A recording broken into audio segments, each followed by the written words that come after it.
I sit here and watch the race. Buddy, it's 2 degrees and raining. Do we really have to do this at 7 in the morning? Couldn't sleep for whatever reason. Woke up 4 AM, lay there an hour.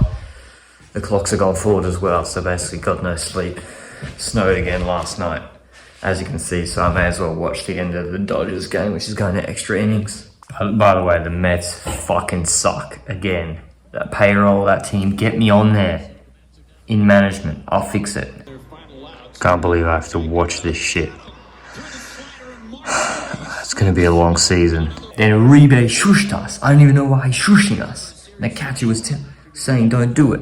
Why is he shushing us? Easter Sunday, Tour of Flanders Day. Little vlog to take you behind the scenes, what I do on a monument day. It's not that exciting. Cliff notes, but I'll show you anyway.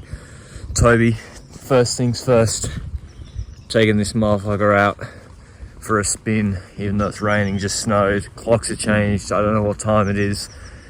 He got to see his buddy though. That dog is old as dirt. Poor collie's so old, but it's still got a bit of life in it. Loves Toby's. It's about 2 hours, 2.5 hours till Tour of Flanders starts. I've done all my work, obviously all the prep work's done for Visma, and I'm gonna watch the whole race obviously, but I've got nothing to do until then, so I'm gonna go try and wake Mrs. Rouge up, see if I can convince her to go get a coffee and brunch or just breakfast somewhere. Buddy, it's 2 degrees and raining. Do we really have to do this at 7 in the morning?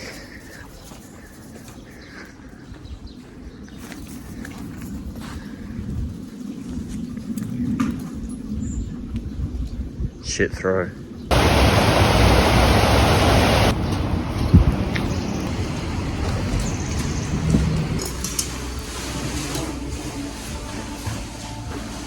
Second coffee of the day, pre 9 AM, but we keep it rolling. Nice and quiet in Encamp. That's like Australian level cafes here in Encamp. But the coffee and everything is Australian level, it's cracked. So it's worth driving to the other valley, but the race is just about to kick off. It's the only classic where you can actually see the breakaway formation because there's full coverage. So that's my big goal this year as well, is to, when I'm watching racing all day, like in the Tour de France, the Giro or Flanders, or the big Moto Paris-Roubaix, I've got to be on the trainer for the breakaway formation, just an hour and a half, and I'm starting the new Join Value Jakobsen training plan first day today, and I did a ramp test to set my FTP for that yesterday, which I'll show you now. I've had a bit of a shitty week, a lot of things outside of my control, but anyway, no complaining. I've got to get back on the horse. Time to do a ramp test to see where I'm at fitness-wise, so that I have an FTP baseline for the plan I'm about to do. Because yeah, coming back from Flanders, it's like you finish a plan, do the goal, and then now what am I going to do? So I got to get back on the horse quickly. So much travel this week. But yeah, ramp test rather than the 20-minute test, mainly because then it's controlled by the erg, and also the 20-minute test indoors. I just overheat and then completely collapse, and I don't really know how to pace it. So I'm going to aim to finish at least 325 watts for 1 minute at the end. Like, that's my last ramp test minute completed.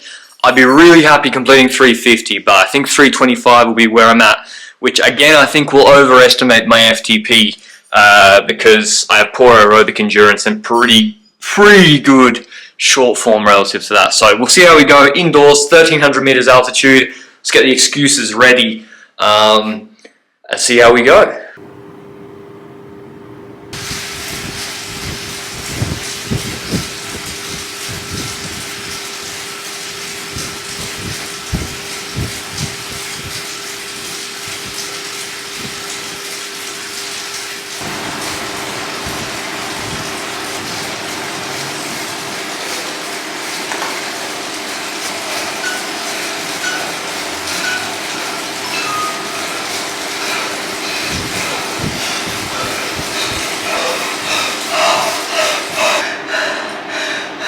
And my whole esophagus and chest hurts so much.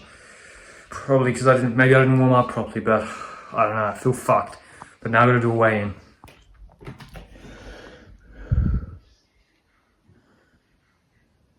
in theory, you're supposed to take 75% of the last minute completed, but 350 watts, that means that's about 263 watts. There's no way that's my FTP.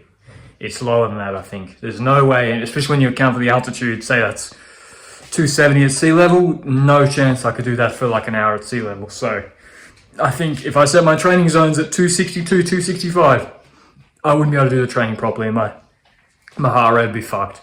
I'm just stronger in the shorter duration efforts.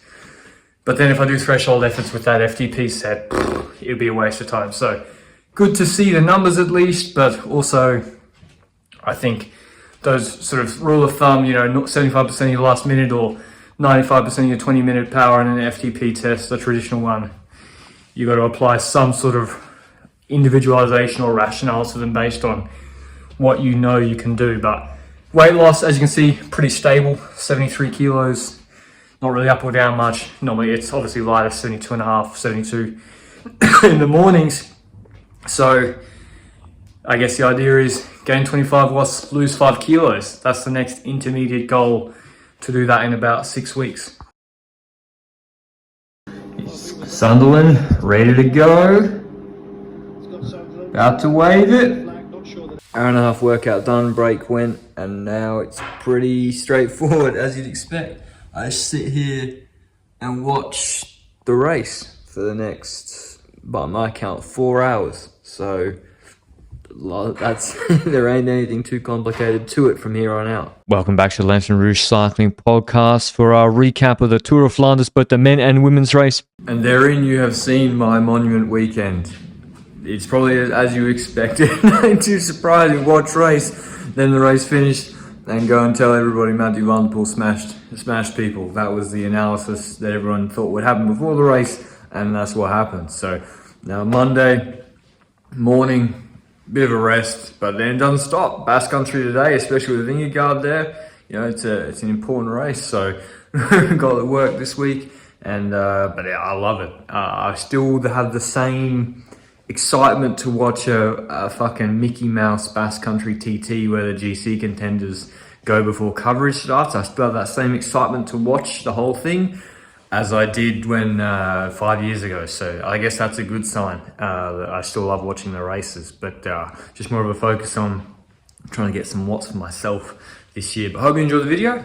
Who knows when I'll be back.